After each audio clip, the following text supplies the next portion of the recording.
Welcome to the Scalawags episode. Oh, 30. Number- I was going to say 30. Yeah. That was Scalawags, episode 30. I mean, you're okay, never supposed to... beatboxers. Go. I can't even remember the tune. Oh, right. So we have no idea if the video on this is going to come out, but if it does, you'll see we're broadcasting. Oh. Oh, this is Amsterdam. Yeah. We have Amsterdam in the background here. There's a very dark room that we are sitting in Amsterdam. Yep. An undisclosed location. Very and undisclosed. Our secret silhouettes so you don't know which one is which. Deep throat. Yeah. This beautiful exotic Amsterdam in the background there, look. We could white screen it in later. No, we really are in Amsterdam though for Scaladays. For this is Scaladays. So we actually just listened to a keynote. We did. Maybe should we flip everything around and start Yeah, talking about the keynote? let's go totally crazy and talk about the keynote. Because remember, what happens in Amsterdam gets recorded and sent to YouTube. That's right. It doesn't really stay in Amsterdam anymore, does it? Yeah. So, Scaladays. We just heard the keynote from Martin. Yep. It's pretty fun. We're going to have Haskell later. I heard a rumor that Martin was going to use Dutch as the base language for Dotty from now on. Actually, I'm starting that rumor. It's called Dochny now. Yeah, instead of print line, you'll have Ginben. Yeah. And it'll be lots of sounds in That's it. true. And he was going to rename the whole, try to get all of Comp Sci to change the word symbol to the name cassoufflé because fried cheese is awesome. We need to be background about what this is. So actually, can you pronounce it correctly again, please? Because since your Dutch is the best out of all of us. Cassoufflé. Oh, no, it's Yeah. it's Kaas. I know that much. Cassoufflé? Kaas is cheese. Yeah, Kaas is cheese. Yeah. And it's literally just they take cheese and fry it and you put it in a chili oil sauce and it's delicious. Yeah, they do a lot of stuff with cheese. So what Pretty much. So there's. But it reminds me of Dottie. So that explanation was for Heiko Zeberger, who told us that he never has any idea what we're talking about. Yeah. So Heiko, that was for you. This is cheese that scales. Cheese that scales. Deep fried cheese that scales. Well, that's what the deep frying is. That's scaling. It's putting it under pressure, and the cheese gets better. It gets scaly. At least whatever the cheese they use there gets better. That's the definition. It gets all fried and Sure. scaly. We did have good cheese while we were here, in addition to cassoufflé. Yeah. Oh, there's great cheese here. There's some great cheese. But speaking of great cheese, we should talk about Martin's keynote. Remember, with great cheese comes great responsibility. So let's take it seriously here. It's true. All right, so the keynote mentioned Haskelator again. You have a few notes here that say Tasty is up, Dottie is down. What does that mean? I think that there was new material about Tasty and that the Dottie stuff was old news, something like that. I mean, I don't know. We've discussed Dottie before, so perhaps Tasty is more interesting to discuss. So let's just mention what Dottie and Tasty are. Yes. Dottie is a new experimental compiler based on the dot calculus, which is meant to be more accurate. Dependent object types, yes. Yep. Martin did give us a preview of some of the innovative things in Dottie before Scaladays, so that was a very exciting talk for me. But he said he felt it would just make people bored and fall asleep if he gave it to everyone else. So that might be why there wasn't as much Dottie. But there also was Tasty, which is short for typed abstract syntax Actually, tree. yeah, it doesn't begin with a T, which is odd. Or something. No, it's typed. It doesn't typed have a Y. abstract it's syntax serialized typed abstract syntax trees. So it's Stacey. It's staced. Stacy. It's staced, but then he removed the S it appears and added a Y because Dottie has a Y. Well, I don't know. Y is short for serialization. But at the end. No, Y is just an upside down lambda. It's a typed abstract syntax tree serialized. Y or serialized. Y is just an upside down lambda. It's a lambda hidden at the end there that nobody knows about. That's what it is. So that is the where we start serializing syntax trees in Scala to solve some binary compatibility issues. It's actually really neat. Well, I mean, there's a whole bunch of other stuff that could fall out of it as well, right? This is prime spot for refactoring or possibly macros to work at, and if I think tools could probably benefit from some of this work as well. So there's two sides to it, I think. One is the macro side and the front end side, and the other side, I was telling someone, doesn't exist yet, which is right now, Dottie goes to Tasty and then to actual bytecode and then puts the Tasty tree in. So Scala C needs to also do this, but the notion of rewriting for the JDK you're on, there needs to be a tool where you basically say, here's all my class files, go check them out for me, and it can look at something and say, this is for JDK 6, but you're in JDK 8, or there was a bug in this version of the code, I'm going to go regenerate your bytecode for you. Also across Scala versions, right? Across Scala versions, yes. You could take something from a Scala 210 syntax tree and convert it to 211 bytecode. Very nice. Yeah, possibly. I guess it would actually be 211, 212. So moral of the story is binary compatibility is no longer such a big dramatic ordeal. Well, it's more Tasty compatibility will be the big deal. And yeah, that's basically moving the problem another abstraction layer up to solve the underlying problem. I still think it's good because the odds that Tasty change significantly are low. But yeah, the other thing is you need Scala C and Dottie to both compile to Tasty, and then you could use either interchangeably perhaps, or other forks of the Scala compiler if they generate Tasty could work. So that's kind of interesting. You can share backends as long as the syntax tree is the same. So there's a lot of cool things that could come. Scala a lot more portable. Yeah. Yeah, and eventually there will be a Scala VM, which we will call the CIVM. CIVM. What's the I for? Well, or is it just? I'm sorry. It sounds like SIVM. So. Well, it's something that you can try to pronounce. Like if you try to pronounce Java VM, JVM, it'd be JVM. Scala Intelligent. Yeah, I like that. Sounds better than the Scala Virtual Machine anyway. Yeah, or Superior Intellect Virtual Machine. Yeah, there we go. Also a good idea. Because, that'll make us a lot of friends. Yeah, that's what we want. Well... So it makes it a very attractive VM to start targeting, Yeah. Do you want to run on Superior Intellect, or do you want to run on, Go? Yeah. Oh, ouch. Code of conduct, John. No. I'm just saying, like, if you have a name that says, like, I'm fun, it's Go. If you have a name that says I'm egotistical, it would be Superior Intelligence. So we should not use Superior Intelligence. Okay, yeah. Right, that's our marketing meeting done. All right. Marketing genius is us. Cool. So as you may know, we'll talk about naming later, but yeah, I'm bad at naming. So, and that's how you were chosen for the type-safe renaming. Change. Yes. Are you in charge of it? I'm not in charge of it. Oh. No, I'm on the committee, but I'm not in charge of it. I Let's was talk just about thinking of the keynote. fun we could have if you were actually the decision maker. I am generating names for it, so I can tell you some of the great ones. Okay. You ready? This is the best one I've thought of, is to just rename it to Typey. Should we back up a minute, just in case anybody doesn't know what the hell we're talking about right now?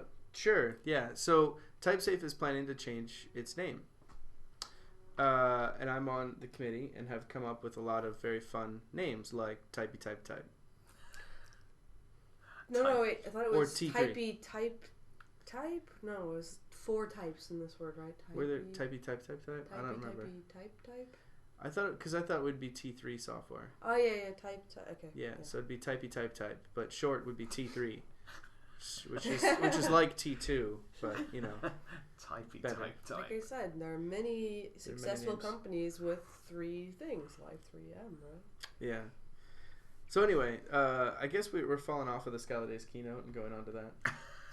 Is there anything else we want to do from the Scaladays keynote? Are you trying to say that this Scalawags consists of a logical progression from topic to topic?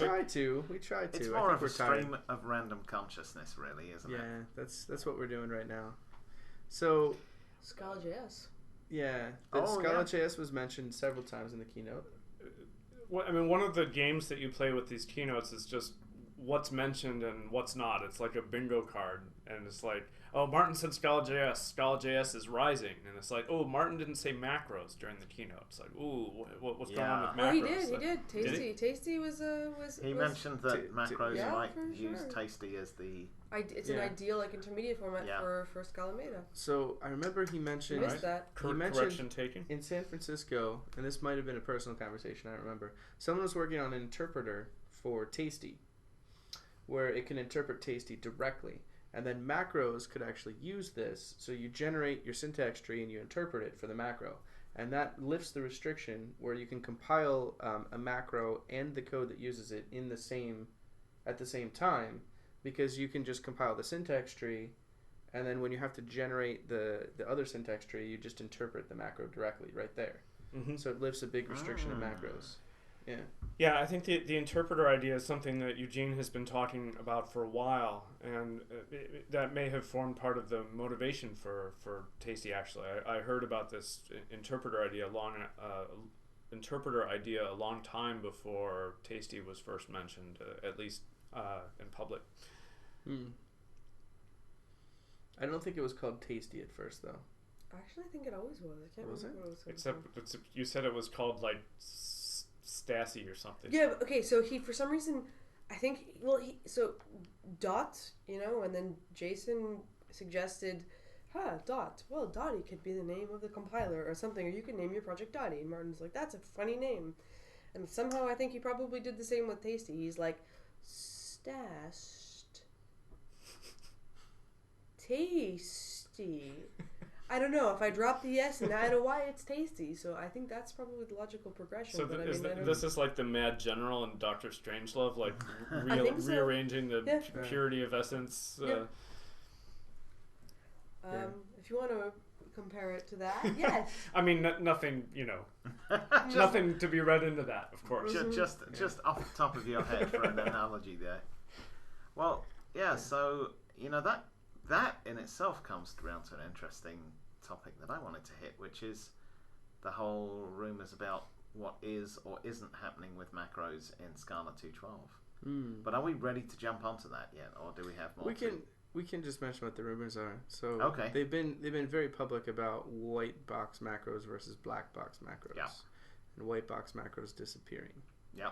So black box macros are, the macro takes its inputs and generates its outputs, but it doesn't use other macros or use implicit inference and that sort of thing to generate code. So it can't go further, which is interesting because pickling, which we use, will use implicits to go look up other picklers in the macro, which means that pickling isn't actually one of the macros which is considered a legit macro that will be supported. So I asked Martin about this once. He's like, "No, we'd figure that out." so I'm not sure what's going to happen. I mean, it's still a little bit in there, but they've been very public that there are white box and there are black box, and if you need to know the difference, you just ask Jason Zaug. There's actually a document on the documentation website about this. Or just ask Jason. You can ask Jason too. That works. He'd appreciate more emails, I think. Sure. Also tell him how awesome he is and send him the pictures of kittens. If you do anything, you should send him lots of pictures of kittens and tell him he's awesome, because I think that's what he needs the most. Yeah, and then every once in a while ask a macro question. Yeah, so long as there's 3 or 4 kitten pictures to every macro question, it's probably it's actually extreme happiness. I didn't actually realize he was this into kittens. It's the kitten currency. I don't know. Okay. You have a whole book written on it. He doesn't know it either, actually. Oh, fair enough. Okay. Nobody writes you kitten emails. No, I don't get lots kitten of emails. these. I get puppy Boost your emails. esteem. People do send me pictures of unicorns. I get lots of puppy emails. Puppies are popular in my circles. Well, maybe you're a dog person. I'm more of a dog person. Yeah. Yeah. And so many. You must not be friends with the internet, because the internet does a cat person. It's lucky we're divided by this cord. Yeah. Okay. No. Them's fighting words there, Captain. Yarr. No, I'm a both type of pet person. I like both too. But anyway, all right. So we should. Right. Yes. We should focus on enough about pet preferences. So when it enough yeah, about who has the edit button? preferences. So when it comes to macros, I think basically it's going to go down to black box macros. Theoretically, that's what they said publicly, but we don't really know what this entails necessarily. What the full API will be. So. Right. Yeah, but it's supposed to change in 2.12. See, I admittedly have not been keeping up with almost anything that's been happening in my life recently because things have got like way crazy. Yeah. But occasionally I tune into things, and I was reading some, obviously Scala users is not the place to get unbiased, accurate news. What? Sometimes there are occasional hysterical moments on Scala users. Have you noticed this before? No. And that the facts can actually get lost in a certain amount of rhetoric and panic. Well, to clarify, but in this particular one, I was reading something along the lines of, "Oh my God, macros are going to be totally removed from Scala 2.12," and I'm like, Scala users, not sure I believe this, but I just wanted to get to sort of the bottom of that story and see if you guys knew any more about it. Yeah, so. I want to clarify that we give relatively unbiased news, but if any of you think there's such a thing as unbiased news, yes. I'm sorry for you. Like literally, I'm very sorry because there is no such thing. But absolutely, when it comes to this, I'm pretty darn certain that it's not all of them are going away. It's just. I think I read a thread that was like, "Hey, they're all going away," and then somebody was saying, "Well, Scala JS won't move to 2.12 then because we need macros." And then I was like, "Wow, this is the first I've heard of all this." Well, so there's totally crazy. There's a thing where a lot of the motivation actually comes from IDEs. You don't want to have an IDE expand macros because macros are unknown quantities of code. You don't know how long it's going to take. So the idea behind white box and black box is if an IDE can run without the macro and be able to accurately tell you if your code will compile, it is a black box macro. It's fine because the IDEs have this feature to turn off macros. Right. But if your code can't compile without,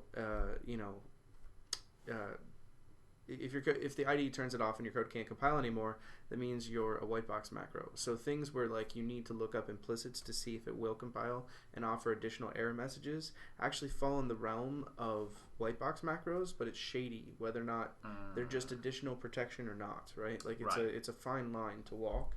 So yeah, I mean we'll see what comes out of that, but that's theoretically the primary motivation behind this. So if that helps. Interesting. Yeah. Very interesting. So should we move on to the other piece of news that we had? Yeah. Well, there's more than that, though, isn't there? No. Are you talking about the slip stuff? No, I was talking about we mentioned the name change, but we didn't go into it. Should we talk about that? Oh, yeah, typey type. Type. The company I work for is getting more typed. So is anyone actually going to venture a real opinion about this? I'm going to venture a real opinion on it, which is that my initial reaction when I heard about this, I'm sorry, because I like people and I'm usually an easygoing kind of guy, but I was like, I can't imagine a name change actually doing really anything useful or fixing anything.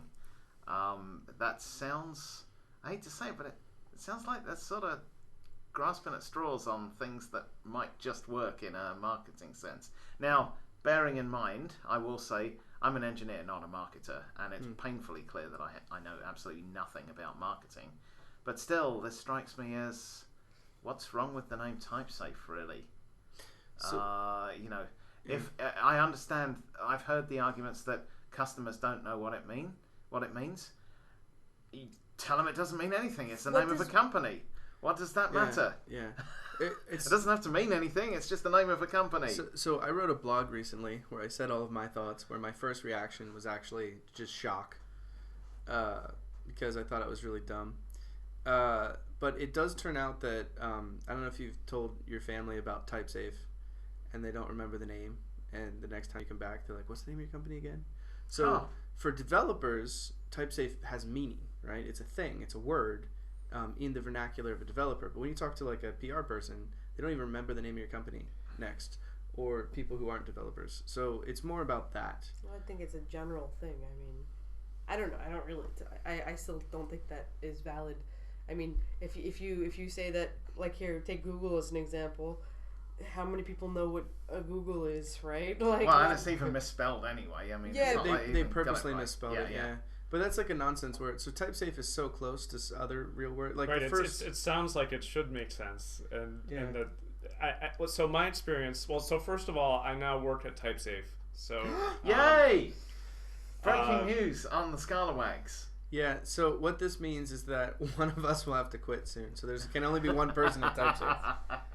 We're like Anyway. majority board now, which seems wrong, but I What do you don't mean know. majority? No. When there's 5 of us, we can still. Well, keep I'm including EPFL in that. Oh, we're totally. I don't. Yeah, no, I don't see that. I We're don't see free that agents, alliance. buddy. Yeah. I don't see that Well, as an I alliance have at no all. idea what the hell TypeSafe is doing ever. So that's my relationship with TypeSafe. Yeah, Same- no, I'm same not, as- not worried about You that. know more than I do. Actually, hold on. I'm the most removed from TypeSafe out of all of us. This is true. Well, I don't know. Daniel might be. actually. Daniel's When removed. he's- So my mental picture here was like a 2-headed board with the 2 heads being equal, actually. But Okay. maybe that was just my mental picture. The like EPFL head and the TypeSafe head. No, I'd say it's. I mean, I think. I'm talking ahead now. In fact, I need to check these numbers with Adrian tomorrow. But I believe the last time he looked at the contributions, at least to Scala, it was 50. It was about 50% TypeSafe, 25% EPFL, 25% rest of the community. I don't know if those numbers are still right, Well, but it was around those. I think a lot of EPFLers are on Dotty now. So Right. Yeah. I mean, they're think still in the a Scala lot of, ecosystem. Actually, EPFLers don't do. They do independent things unrelated. So you have like people doing stuff related to staging.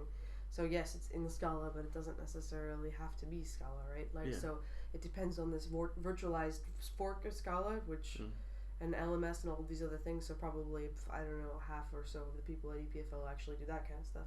And nothing actually intimately related to Scala. There's like one guy who works on Dotty with Martin, but otherwise, not much actually anymore.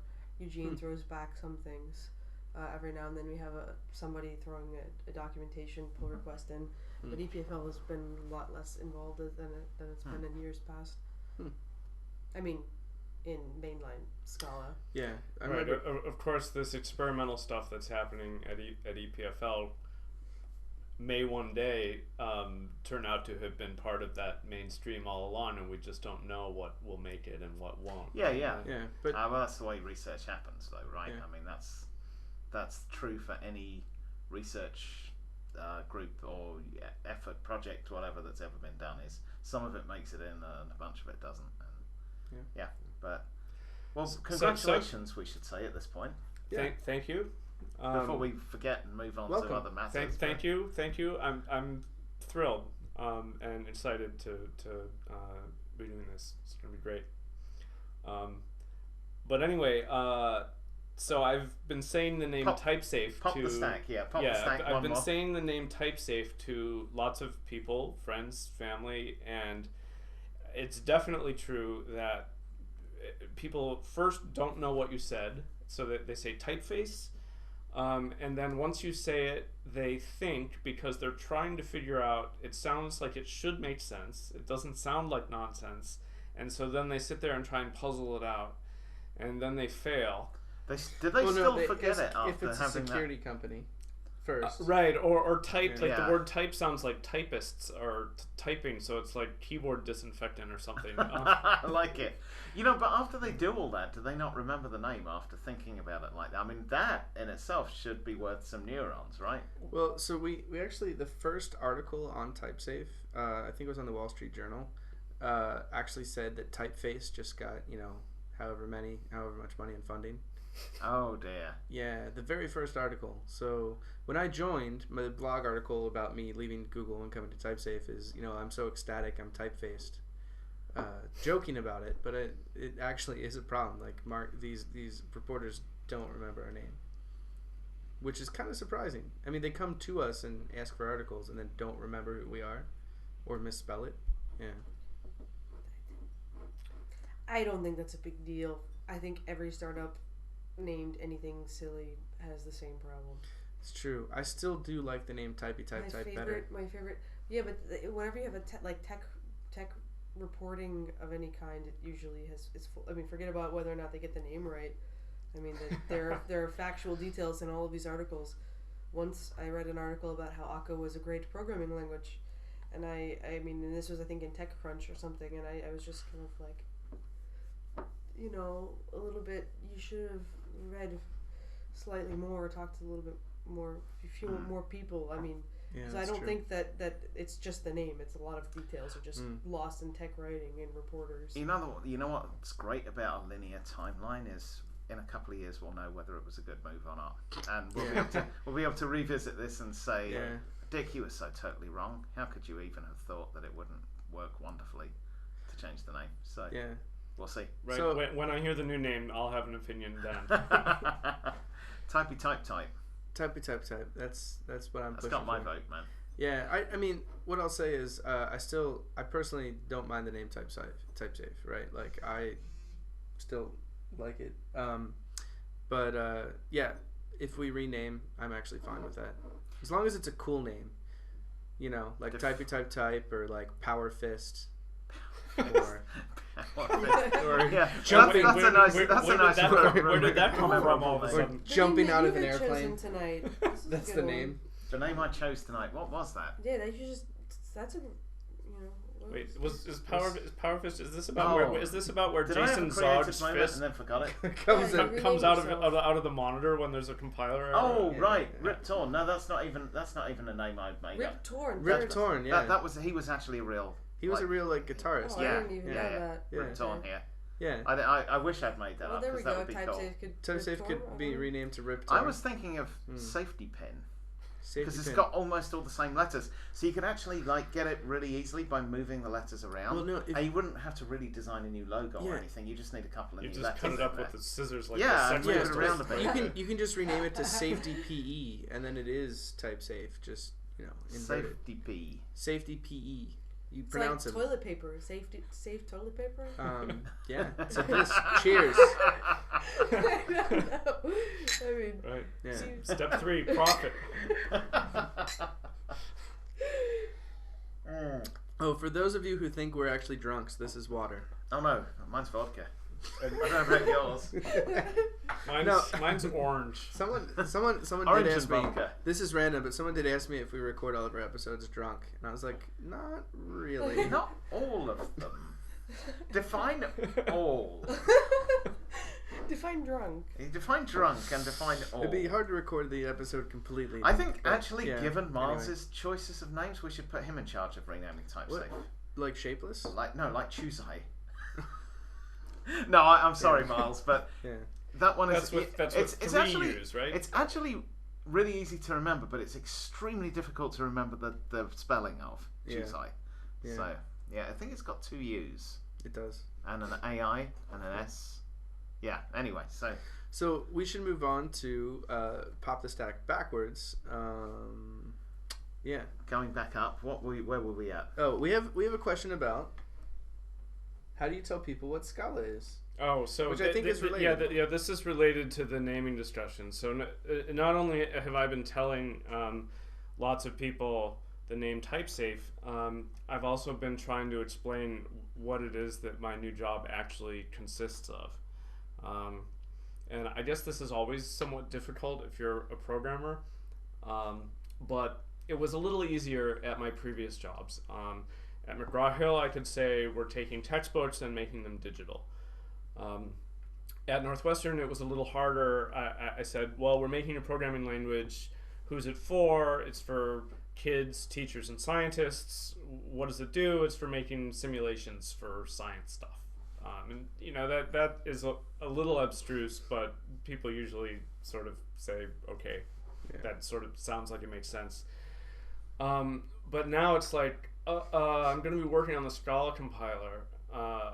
Everyone who knows me has heard the word Scala because it's on all my T-shirts and stuff, but and my tweets and Facebook updates. But they're like, so what is that again?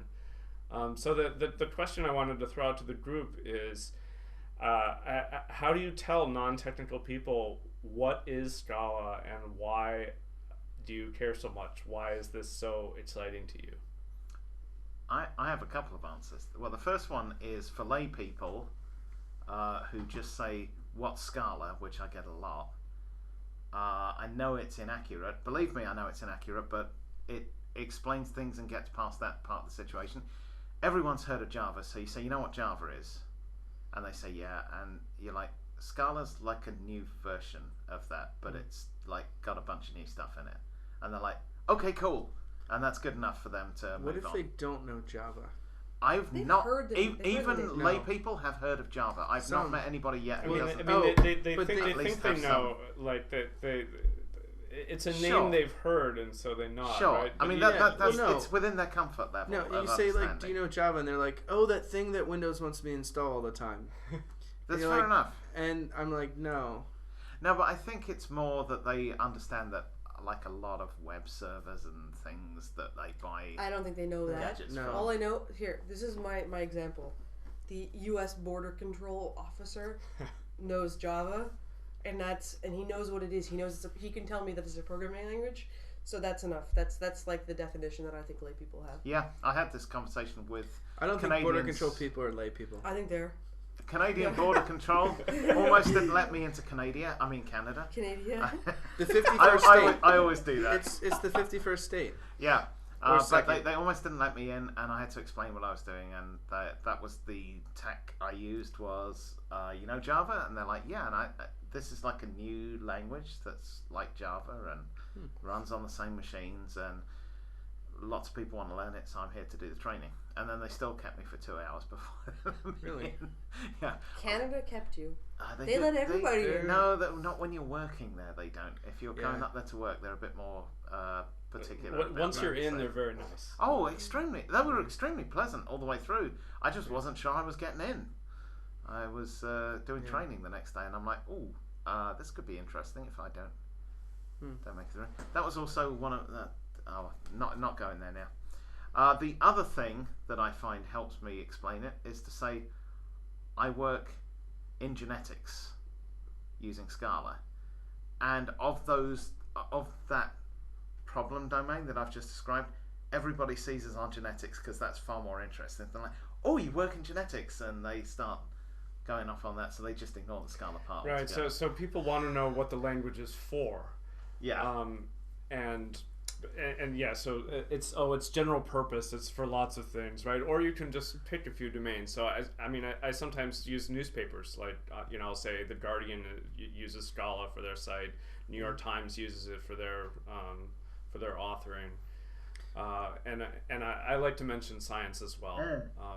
I usually just use like the big case studies or whatever, like Walmart, Twitter. Yeah, Twitter, LinkedIn. Like go through yeah, LinkedIn, those are good. yeah, all the big names brands. that I use it. explain to people people that are it's Big websites. brands. Yeah. I mean, they don't get it otherwise. I'm like, those services that Yeah. are on the internet, they push you information So, and stuff. The downside The thing that is pushes you the information. if you say it's for websites, No, they don't. then you get like, hey, I'm doing this website for my business. Can you write it? And you say no, and they're like, you're a jerk. You're like, no, I just don't know how. I'm like, isn't that what you do? Yes. Yeah, comes you dug back to yourself haunt you. in. Yeah, Yeah. dug Well, yourself well, into- Oh, but you do websites. You actually are good at websites, I don't even. do websites so much. Oh, You, okay. You're Don't- like a level How above. Everyone frequently? else's Don't- design very skills are Don't at the tell table here. don't tell anyone publicly, but Heather's really good at making websites. When it happens, which is The very seldomly. power fist is heading your way from Heather's That's side of the true. table. I have like You're gonna make a website that says Power Fist With- Josh. yeah, Yeah. there With it great is. With, power with some fist. great fonts. Yes. Some power fist font or something. Yeah. Power fist. Okay, so we have some answers for like what Well, is what do you guys Scala? What do you guys do? What do you say? Well, I usually say we are the. Usually, I just rant actually for like 10 minutes, and then they just leave. But I'm like, but That's an outstanding strategy. I'll have Yeah. to try that one. now I just tell them it's like technology behind like Twitter, Walmart, that sort of thing. Yeah. So So, Heather, do you have anything different that you do? Oh, I already kind of said it. I was saying Okay. that it's things I use the Guardian, Twitter, All right. things like this. oh yeah. Same Things strategy. that push you information that are not the website. Oh right, okay, yeah, yeah, all right. so, but how do we get across why we like it so much? Like, why is this more than just a job to us? And why Scala? Not just that we love programming, but Scala in particular. Good design. Good design. It's Power better and flexibility would be top of my list. I like. I felt very constrained working in Java for all those years. Yeah. And suddenly you get into Scala and it's like you trade in your handsaw for a freaking great chainsaw with like spoon attachments and periscopes and things on it. Yeah, it's freedom without chaos. Like, if I wanted freedom, I'd go to Ruby, but then I'd start crying because it's chaotic. But Scala lets me keep some structure to the world, but have all the freedom I want. So. Oh, I like that. That's better than mine. Although the spoons and periscopes thing, I might use. I like that one. Yeah. Yeah. I like to tell people it's more fun. It's more fun than Java for sure. Yeah. But that it's also other languages are fun. I guess the one that we like to pick on for this is Ruby. But it's fun, but then your program doesn't actually work. So at Scala, you're having fun, but also your program has fewer bugs. And that other languages have one or the other, but they don't usually have both. I don't know. I've never had a bug in Lambda Doggy. And but is it fun? It's ridiculously fun. When you say wow much println and then it like prints something out, you just giggle hysterically.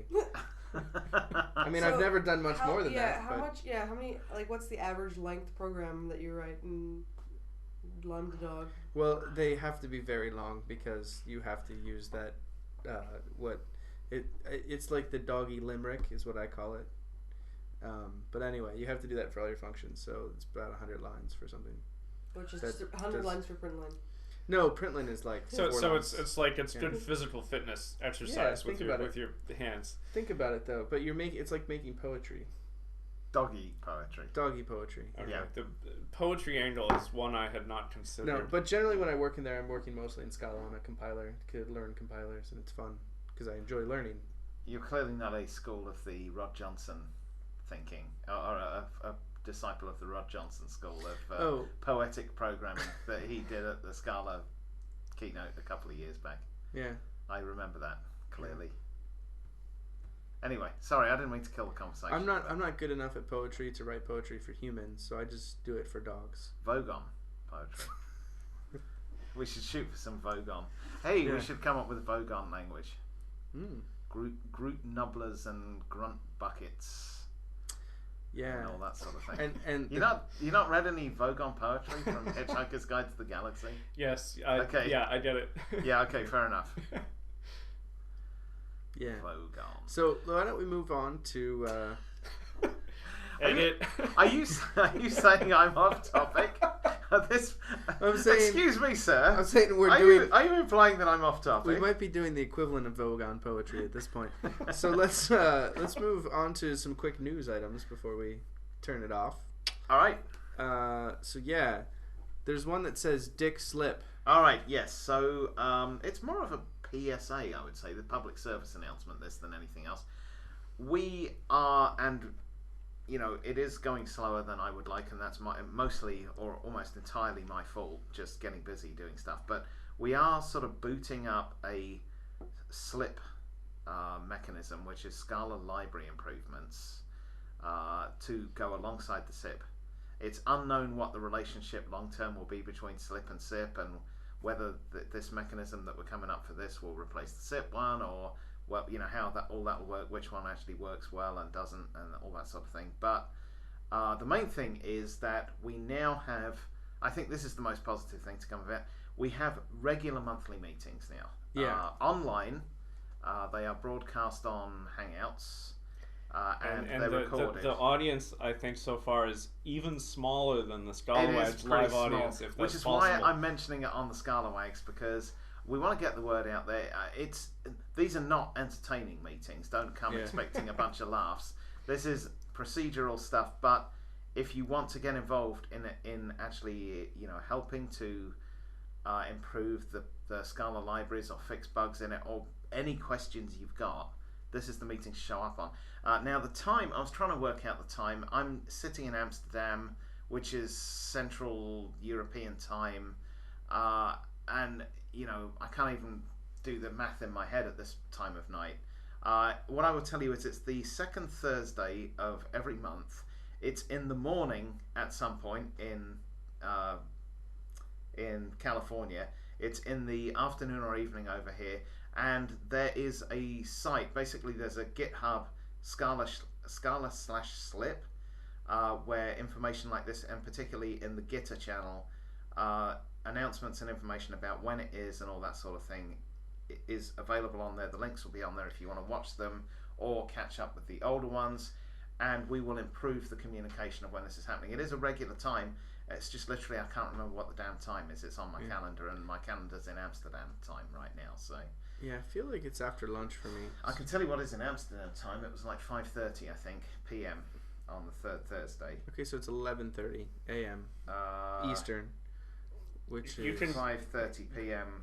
Google it and hopefully that will tell you when it is. Yeah. So one thing I will say, I'm going to make a prediction.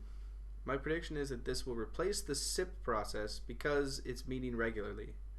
Well, but I don't know if the mechanism will be the same by the time it does that, or whether there'll be some. I mean, right now the other thing that I'm we just kind making of the decided, prediction. I'm gonna guess that whatever we do here replaces the SIP process because it's actually the same people who would be involved, Yeah, well, but it's focused on libraries for now, which is a good thing. and we have a long way to go on all of these things as well. Like, for example, selection of people to, work in the committee, and that's believe me, it's work. It's not. This is not a glamorous job.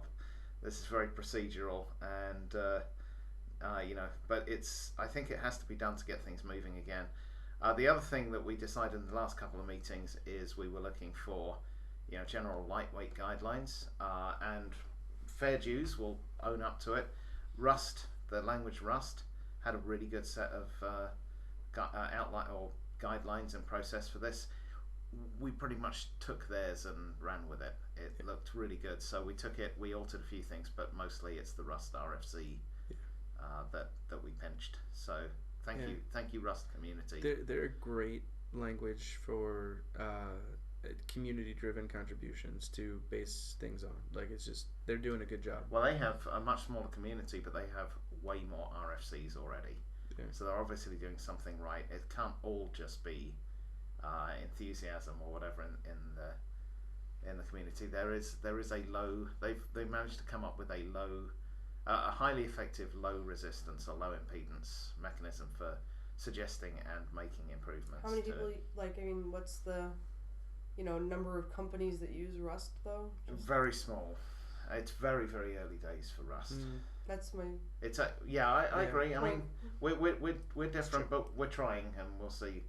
Yeah, we'll see where it goes. It seems like, regardless of that, it also seems like a really good way of doing it. It's lightweight. Everybody knows what's going on. So there is a process there, but it's not a constrictive one. It's to follow Heather's point. It is interesting that Rust has put so much process in place so early in the adoption process. With Scala, it was really the other way around. Like, waited until there was a big user base, and then it was like, oh no, I guess we better start going about this in an organized way, right? Yeah.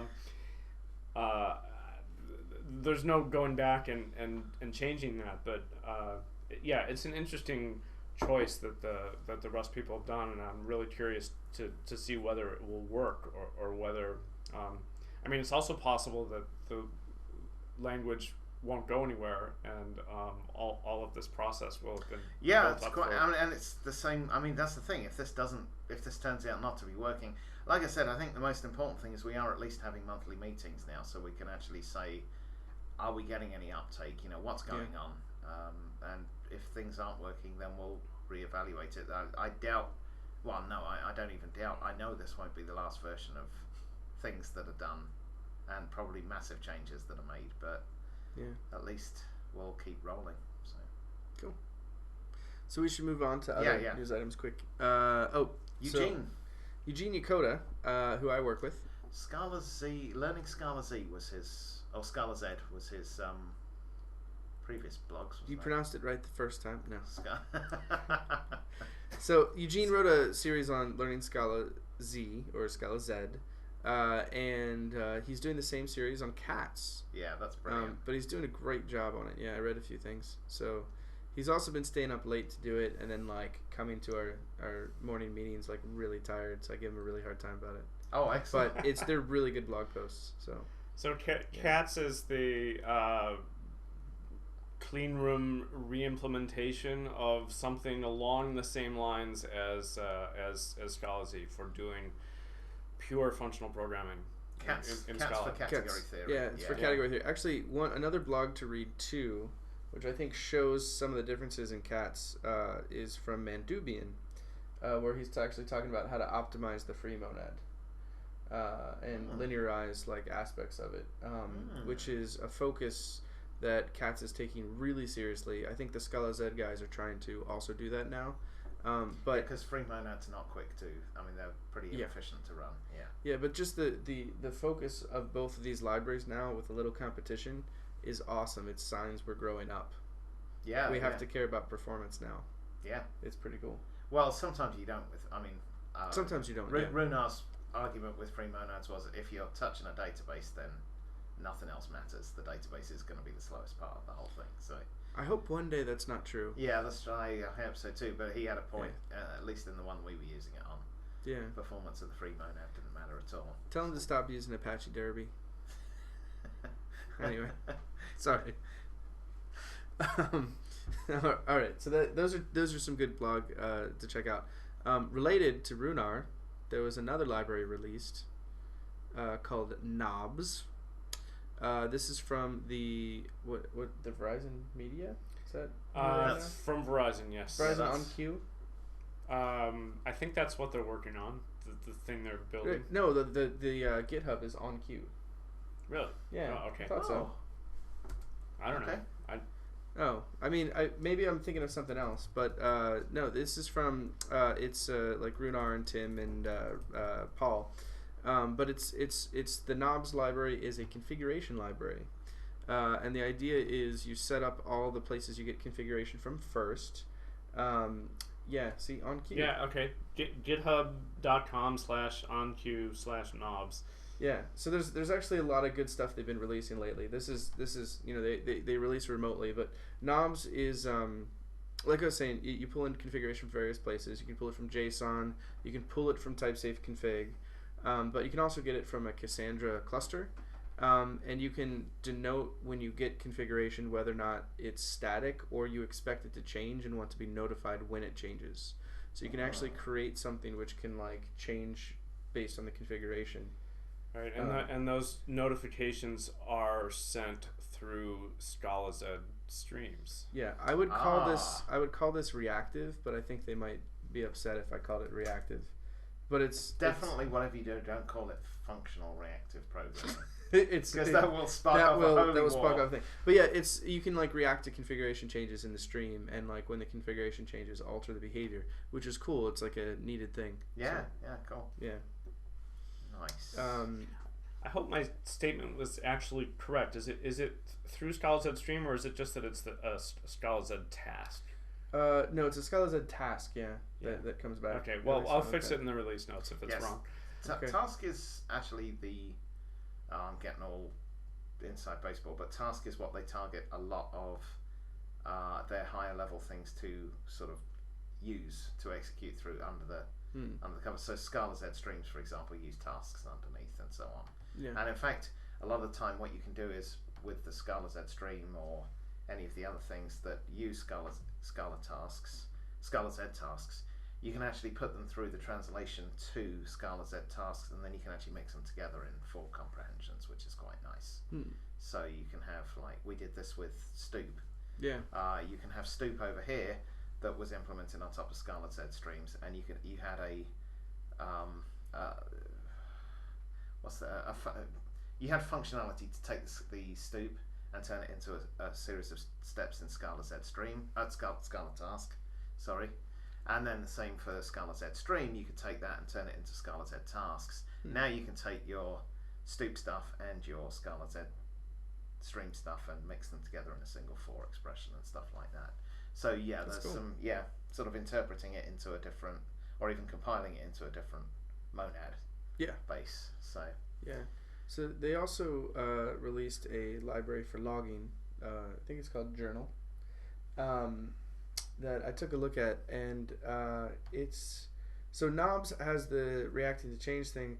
Journal, if I'm quite frank, it's asynchronous logging for SL4J, but I just don't get excited about logging libraries anymore. You know, we need more logging and JSON libraries in Scala. There aren't enough of either. One thing I do think is true, and we could save this for another episode, but logging should no longer be like, I'm going to throw a bunch of strings with debug warn error. I think logging, it needs to be like a structured event. That is getting more interesting to put more structure in, so you can like slice it and dice it and filter it and things. And do like metrics and analysis and that sort of thing. So I think that's a totally different episode. But that's exciting to me. Logging of like strings and stuff is, I mean, I wish I could say more about it, but honestly I'm bored with logging, so I didn't look into it. Fair enough. So, but I know it exists. So knobs, that was knobs. Knobs and journal. Yep. Shapeless. I have a question about shapeless. How many more point releases before it starts getting some shape? It can't remain shapeless forever. I think by 3.0 it's going to actually have some shape to it. Yeah. It'll be sort of shape-ish. Is it allowed to have types if it's shapeless? I don't know. All these questions are things that we should ask Miles. Shapely. It'll be called Shapely. Shapely. Yes, Shapely. So Shapeless 2.2 is out, and we actually discussed last time we were talking about Scaladays San Francisco. Miles's talk was about derivation of automatic derivation of type class instances. That stuff that he presented is now actually in this release. So yes, 2.2. Check it out. And if we can, and if we remember, we'll stick the link in the show notes for. When you say we, talk. You mean me, I'm looking right? at Seth while I'm saying this. Sorry, Seth. Seth organizes everything for those. Seth is our hero. So Heather's the one who actually gives us a time to actually meet and tell us how to schedule things. Seth's the one who actually tells us all what we did, and I smile. You're a fearless leader. You do all the music and the stuff, and then I do the audio bit. Yes, yeah. And Dick runs the website, really. Do I? I think so. You post things to Libsyn, which is running the website. Ah, okay. I was going to say, this is news to me. If I was supposed to be looking after the website, no, I haven't been doing that. If you post the audio, that's all we do. Yeah, fair enough. That's looking. If that's looking after the website, then yes, I do that. Yeah. Okay, good. Also in release news, Play 2.4 is out. Oh, yes. What's new? The changelog is long, and I don't know all of it, but I do know the banner thing, which is that they're trying to reduce the dependency on global state. So that's not totally done, but there's major progress in this release. A lot of things that used to be global singletons are now instantiated using dependency injection in some configurable way that it's based on Juice, but they support several different modes of DI. So so they want. I think Juice was chosen because, of course, they have Java as well as Scala APIs, so you have to choose something that kind of works in both. I think they actually pulled their community and got the community involved heavily in this, and Juice was just overwhelmingly popular. Oh, really? Okay. So so they ended up using Juice for that, but it's just good not to have to have a global state. Which is good. There is a Spring module that shows you how to do it in Spring, but I was told to stay with Juice. So you can do it in Spring. Juice still uses annotations. Annotations for that just feel wrong in Scala to me, but that's me. What am I going to do? Annotations should be reserved for effects. Annotations should be reserved for annotating. So in Scala, there are lots of little annotations we use, like tailrec, and those are fine. But in the Java world, you sometimes see annotations that are like nested and go on for a long time, and like there's more annotations than code. Does anybody do that in Scala? I hope not, but I think if you use enough annotations-based libraries, you probably will end up doing that. Well, here's the question: when will annotation macros be viable for library authors? Because then we will see the annotations don't even expand. Go there. Yeah. What a horrid thought. Because annotation macros are basically compile time aspect J. Yeah. which Well, and that's yeah. I mean, annotations themselves are Java's get out of jail free card for having some kind of way of extending the capabilities of the language. It didn't change for so long that everybody started lumping everything into annotations. Am I the only one at the table here who likes macro annotations and wants to see them get in? I actually do want to see them get in. 3-1. I just don't want to see them get overused, but I do want to see them. I hate annotations, but they are necessary. So here's one thing I'll say too. This can be our topic for next time. I actually think there will come a time, and there is coming a time now, because I've already experimented with this and I think it's viable, but where we actually stage code functionally in Scala, and we actually create class files on the fly, dynamically load them, and run our code on there. You don't think that's going to happen? Nobody wants that to happen. I know people don't want it to happen, but good lord, would we be able to solve a lot of problems if we could do that? Sure we would, but whose class files then can you trust in whatever the thing is that's somehow passing them around and loading them? You can trust me. Right. Josh. It's Josh a will sign. privacy Josh thing. I will sign them all. sign Security everything. thing, rather. Yeah. It will pass the Josh signature well, test. like in SPT, we load class files all the time, and no one cares because it's a build tool.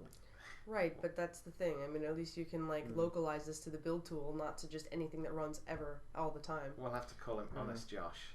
Honest Josh. Yeah. Anyway, I think it could be a thing. Honest We'll see. Josh says this library is good.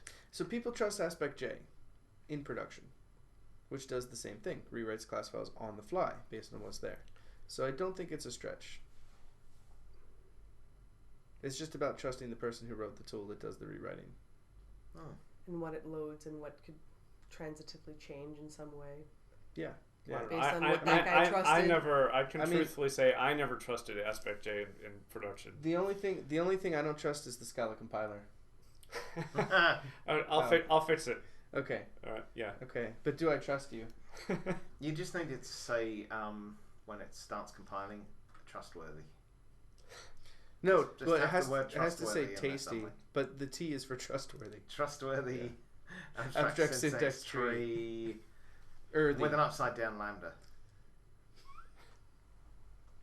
Anyway. So I want to go back to macro annotations. Okay. Just for a bit and basically say what the argument is why we need this. Or maybe not the whole argument, but I'll at least give an example. One of the things that we all love about Scala is case classes, but because they're great, but you don't have to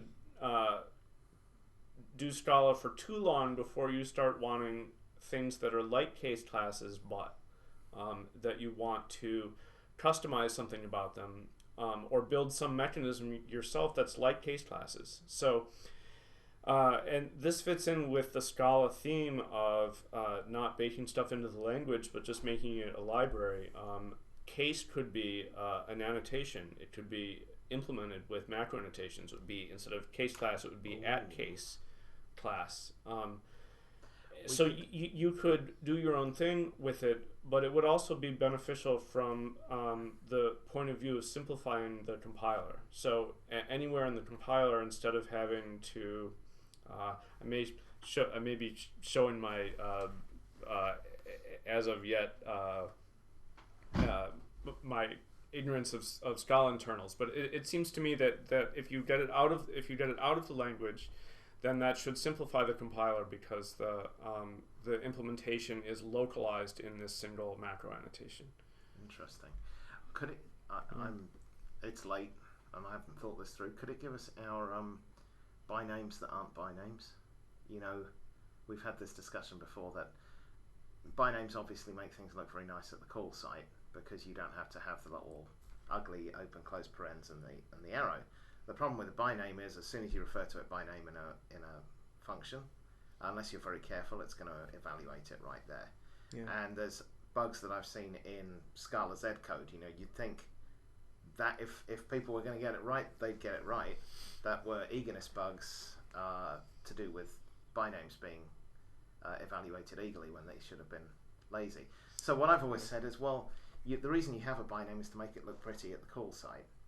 But why not have it so that you always have to invoke it with an apply still to actually, make it cool. And then you came up with the idea of, well, what if we annotated, parameterless functions with something that lets you call it in a biname way, but it still treats it as a function 0 everywhere else. Yeah. I wonder if that would. I don't know if macro annotations No. could, because the macro has to have the code to rewrite. That's So you'd right. also have It to won't wrap be it over the there. calls It and won't be something. there in the definitional, but it have to be at the call. That's Yeah. that's a bummer. All right, I don't like them then. Don't bother putting them in if they can't do that. Heather, do you have a favorite use case in mind for macro annotations? Well, we used them in a version of pickling once, in a prototype of it, where the idea was to be able to, basically make pickling easier for separate compilations. So if somebody extends something later, that you have at least some generated pickling code, and the annotation sort of enables that, I guess. So we did this once, but this was back when it was part of Macro Paradise, and then it was an experiment. That was when the entire thing was a macro. Right. When it was all one macro? Yeah. Probably. Yeah. Yeah, but it was a macro and a macro annotation. Yeah. Yeah. Yeah. That's pretty fun. I remember the good times of pickling. Yeah. Good times. The good times. How are we doing on this? Yeah, what else we got? I think we're pretty good. I think we have looks like doobie, which is appropriate for Amsterdam. Amsterdam, very much so. Yeah.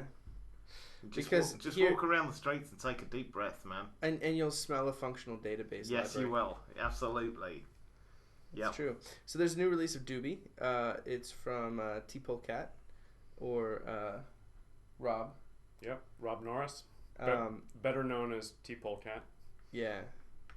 I always call him T-Pole, or did I say it right? T-Polecat, not Tupolecat. Polycat. T-Polecat. Anyway, yeah. So there's release of this. How many of you guys know what it is? Anyone? Not really. I can make a vague stab though. Is it very monadic in nature? Yes. Yes, I thought it might be. What's Sounds interesting? a bit stupish to me. Actually, funny enough. What's interesting? So Slick 3 now supports monadic composition of database actions too.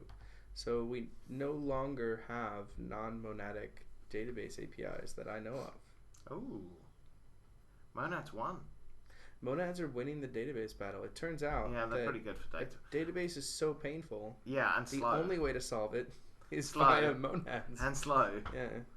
Yeah, the performance doesn't matter when you're dealing with a database. The database is going to be the slow part. Yeah. Definitely. It's cool. Unlike IO, Jupyter.io. Jupyter.io. That's all I'm saying about that. That's the new. This is coming soon to a website near you. Although no one register that domain, please. Too late. I'm going on GoDaddy right now. Yeah, and then so the last thing is that Lee Howie. I think Why are you looking at Lee me? Howie. We call him Howie. Howie. Howie Mandel released a library. Okay. Howie Long. Who knew? So he released a library. So he released a set of fast parser combinator libraries that we missed. Oh. Which actually seemed pretty exciting. I took a look at them. I didn't have a chance called, to. It's called Fast Parser. Is it compatible with parser combinators in Scala? It's not like fully compatible. It's like similar, But it's not, mostly not radically different. If It's you know not red. if you know parser combinators, you can probably use these, right? Yes. Right. So the big difference with the Scala parser combinators in the standard library is that is as the name says, this is supposed to be much faster. So the standard library ones are notoriously slow. Yeah. Do they have double cat eyebrows for transforms still? I The hope mutant, so. mutant cat operator. Yeah, the double cat eyebrows. You know, the hat Yeah. for transform. No, it's 2 carrots. It's the bunny trap. No, it's cat eyebrows. Sorry, 2 carrots You're- is a no, bunny you're- trap. you're 1 just- carrot is a goat trap. you're just wrong. Oh, okay. Okay. I'm okay being wrong. It's a bunny trap. Anyway.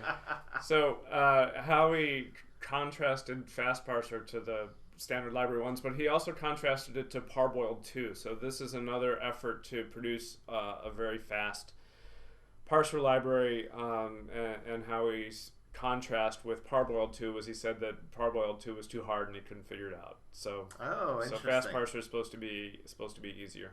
Nice. Easier to use. Yeah, but there were like trade-offs between the two in terms of speed, weren't there? And like he lists how he's different than Parboiled 2, Right. if I remember right. How simple gets my vote.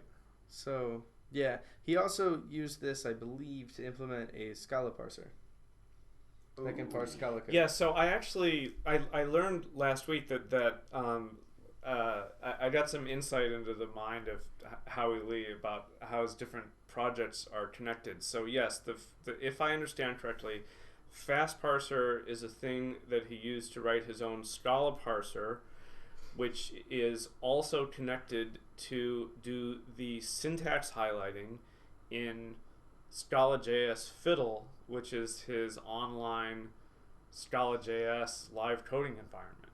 Wow.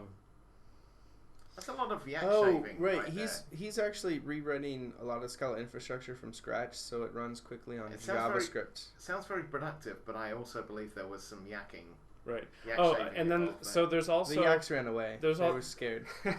there's also Ammonite, which is his REPL, which also has syntax highlighting, which I assume probably uses the same stuff. Although I can fix it later in the show notes. It's like this could all be wrong. He also yes, the of course, latest Ammonite thing is a pretty shell, isn't it? the latest thing. So if you follow Lee, he'll just say, "What if Scala had blah blah blah," and then he shows a picture of it having that, which is all the stuff he's been doing. So the latest one I think is probably the most. I mean, of all the good ideas he's had, you have a dud here and there, but he was syntax highlighting exception stack traces, and I don't know. I think I'm too old. I think the colors were poorly chosen. It was- I think a more tasteful color scheme, you would have been like, yeah. Can you make it That's blink if it's a beautiful. really serious error? That would be awesome. Put the blink tag back on it. So Yeah. it's like, Yeah, well, so actually, I know this because I did that presentation where I used the ANSI terminal. Blink is not fully supported in all types of terminals. Neither are colors. More importantly, you don't know if you have more than 8 colors until you try to use more than 8 colors. when it blows up, or No, it doesn't never blow. You don't even Oh, know. you just you just don't might see more than 8 colors. you might your colors might just disappear. How So sucky is that? you're talking about this thing that syntax highlights your face, right? No, I wrote something that takes Markdown code and will syntax highlight the Scala into ANSI. But I was just regex parsing it because I had to get it done in 30 minutes. Huh. We forgive you. Yeah, it's all good. I don't. If I knew that Lee's existed, I would have used it. Was this the royal way? Because I'm not forgiven if you're using regexes. You know Jamie Zawinski on regexes. You have a problem. You decide to use a regex. Now you have 2 problems. That's true. That's true. Nah, regexes are alright. Yeah. Who am I kidding? Yeah, I also used XML. No, now it's off, man. Yeah. But only because I had to talk about the XML library in Scala. Let's just call the whole thing off. Okay. Speaking of being done with this episode, I think we're done with this episode. Wait, one more thing. Oh, no, I no! would like to congratulate the winner of Oh, the right, 2015 yep. Phil Bagwell Award. Yes, indeedy. Yeah. Who was it? No, Is he with us here? He is No.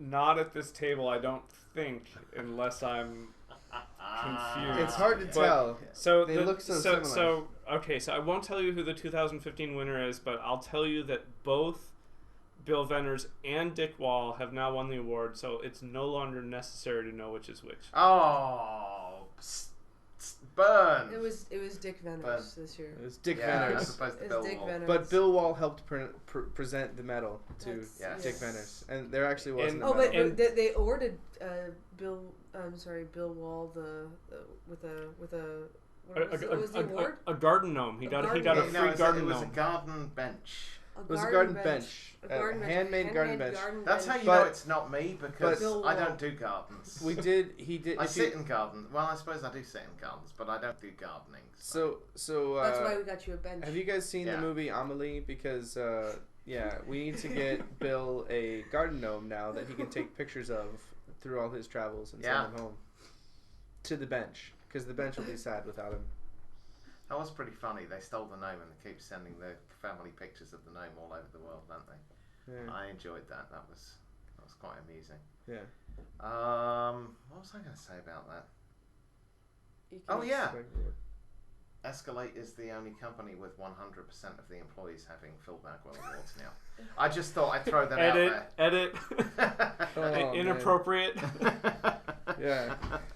Well, so what I will say is next year, we're gonna take nominations and things. So if you have ideas, you can already send them. But we'll be collecting for next year's award. Yeah. This is the award for outstanding service to the Scala community. Outstanding and selfless service. Yeah, you have to go above and beyond. I would recommend. Well, I've recommended Heather, but you're not eligible because of EPFL. But she will be next year. You're not eligible anymore because you went and joined TypeSafe. You Yeah. could have had a Phil Bagwell award. Think What the about hell it, were you man. thinking? Eventually. Yeah. I'm gonna bide my time on that. Okay. You could Okay, have yeah. waited like 3 months. No. Anyway. yeah, so cool. Outstanding. All right. It was good seeing everyone. Thank you, and have a good night, or day, or evening, or morning. And jazz hand.